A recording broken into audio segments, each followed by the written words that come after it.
And gentleman, ದೇಶದ ಆರ್ಥಿಕತೆ ಅಭಿವೃದ್ಧಿಯ ವಿಚಾರ ಬಂದಾಗ ನೆಹರು ಕಾಲದ ಕಾಂಗ್ರೆಸ್ ಆಡಳಿತದ ಬಗ್ಗೆ ಬೆರಳು ತೋರಿಸಿ ಟೀಕಿಸಿ ಪಲಾಯನ ಮಾಡುವ ಪ್ರಧಾನಿ ನರೇಂದ್ರ ಮೋದಿ ಈ ಬಾರಿಯೂ ಅದೇ ಪಲಾಯನಾಸ್ತ್ರವನ್ನ ಪ್ರಯೋಗಿಸಿದ್ದಾರೆ. ಭಾರತದ ಆರ್ಥಿಕತೆ ಕುಸಿದಿದೆ ಅನ್ನೋದನ್ನ ನೇರವಾಗಿ ಹೇಳದೆ ಅದಕ್ಕೂ ಕಾಂಗ್ರೆಸ್ ಹಿಂದೂ ಮುಸ್ಲಿಂ ಅನ್ನೋ ರಕ್ಷಣಾ ಕವಚ ಉಪಯೋಗಿಸಿ ತನ್ನ ತಪ್ಪನ್ನ ಬಚ್ಚಿಡುವ ಪ್ರಯತ್ನ ಮಾಡಿದ್ದಾರೆ. ಅಷ್ಟಕ್ಕೂ ಮೋದಿ ಹೇಳಿರೋ ವಿಚಾರ ಏನು? ಭಾರತದ ಆರ್ಥಿಕತೆ ಯಾವ ಮಟ್ಟಕ್ಕೆ ತಲುಪಿದೆ?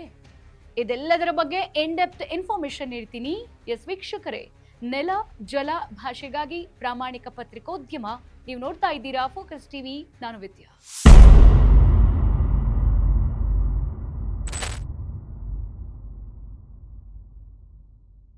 ಎಸ್ ವೀಕ್ಷಕರೇ, ಚುನಾಯಿತ ಪ್ರಧಾನಿಯಾಗಿ ಅತ್ಯಧಿಕ ಸಮಯ ಅಧಿಕಾರಾವಧಿ ಪೂರೈಸಿದ ಹಿನ್ನೆಲೆಯಲ್ಲಿ ಎನ್ಡಿಎ ನಾಯಕರು ಒಂದು ಸಭೆಯನ್ನ ಆಯೋಜಿಸಿದರು.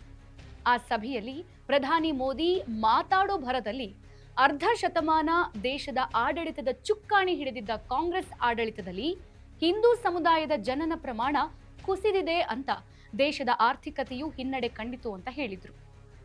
ಮೋದಿ ಹೇಳಿಕೆಯನ್ನ ಸರಿಯಾಗಿ ಗಮನಿಸಿದ್ರೆ ನಮಗಿಲ್ಲಿ ಅರ್ಥ ಆಗೋ ವಿಚಾರ ಏನಂದ್ರೆ, ಭಾರತದ ಆರ್ಥಿಕತೆ ಕುಸಿದಿದೆ ಅನ್ನೋದು.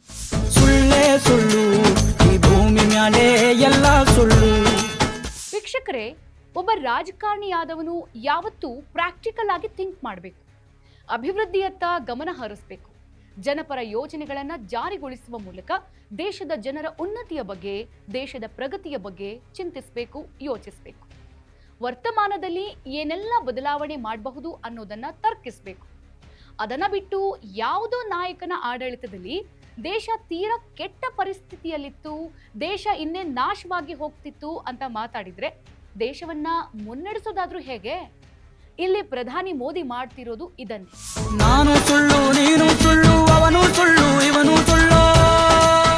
ನಿನ್ನೆ ಕಾರ್ಯಕ್ರಮದಲ್ಲಿ ದೇಶ ಆರ್ಥಿಕವಾಗಿ ಕುಸಿತ ಕಂಡಿದೆ ಅಂತ ಪ್ರಧಾನಿಗಳೇ ಒಪ್ಕೊಂಡಿದ್ದಾರೆ. ಈಗ ತಾವು ಪ್ರಧಾನಿಯಾಗಿದ್ದುಕೊಂಡು ದೇಶ ಆರ್ಥಿಕವಾಗಿ ಹಿನ್ನಡೆಯಲು ಕಾಂಗ್ರೆಸ್ ಆಡಳಿತ ಕಾರಣ ಅಂತ ತಮ್ಮ ತಪ್ಪನ್ನ ಮುಚ್ಚಿಡುವ ಪ್ರಯತ್ನ ಮಾಡ್ತಿದ್ದಾರಾ? 2040ರ ವೇಳೆಗೆ ಭಾರತ ಆರ್ಥಿಕತೆಯಲ್ಲಿ ಅಮೆರಿಕ ಜೊತೆ ಸಮಬಲವಾಗಿ ನಿಲ್ಲುತ್ತೆ. ಈಗ ದೇಶ ಆರ್ಥಿಕತೆಯಲ್ಲಿ 4ನೇ ಸ್ಥಾನದಲ್ಲಿದೆ. ನಾವು ಚೀನಾವನ್ನ ಹಿಂದಿಕ್ತೀವಿ ಅಂತೆಲ್ಲ ಮಾತಾಡೋ ಪ್ರಧಾನಿಗಳು ಈಗ ಯಾಕೆ ಆರ್ಥಿಕತೆಯಲ್ಲಿ ಹಿನ್ನಡೆ ಕಂಡಿದೆ ಅಂತ ಒಪ್ಕೊಂಡಿದ್ದಾರೆ? 2014ರಲ್ಲಿ ಮೋದಿ ಅಧಿಕಾರಕ್ಕೆ ಬಂದಾಗ ಇದ್ದ ಭಾರತ ಬೇರೆ, ನೆಹರು ಕಾಲದಲ್ಲಿ ಬ್ರಿಟಿಷರು ದೋಚಿ ಬಿಟ್ಟು ಹೋದ ಭಾರತ ಬೇರೆ. ಆಗಿನ ಅಭಿವೃದ್ಧಿ ಕಾರ್ಯಕ್ಕೂ ಈಗಿನ ಅಭಿವೃದ್ಧಿ ಕಾರ್ಯಗಳಿಗೂ ಅಜಗಜಾಂತರ ವ್ಯತ್ಯಾಸವಿದೆ. ಇದೆಲ್ಲ ತಿಳಿಯದೆ ಇರುವಷ್ಟು ಅಪ್ರಬುದ್ಧರಲ್ಲ ಪ್ರಧಾನಿ ಮೋದಿ. ಆದ್ರಿಂದ ಇನ್ನಾದ್ರೂ ಪ್ರತಿಪಕ್ಷವನ್ನ ದೂರೋದ್ಬಿಟ್ಟು, ಹಿಂದೂ ಮುಸ್ಲಿಂ ಅಂತ ಭಾಷಣ ಮಾಡೋದ್ಬಿಟ್ಟು ಅಭಿವೃದ್ಧಿಯತ್ತ ಗಮನ ಕೊಡೋದು ಸೂಕ್ತ ಅಂತ ಅನ್ಸುತ್ತೆ.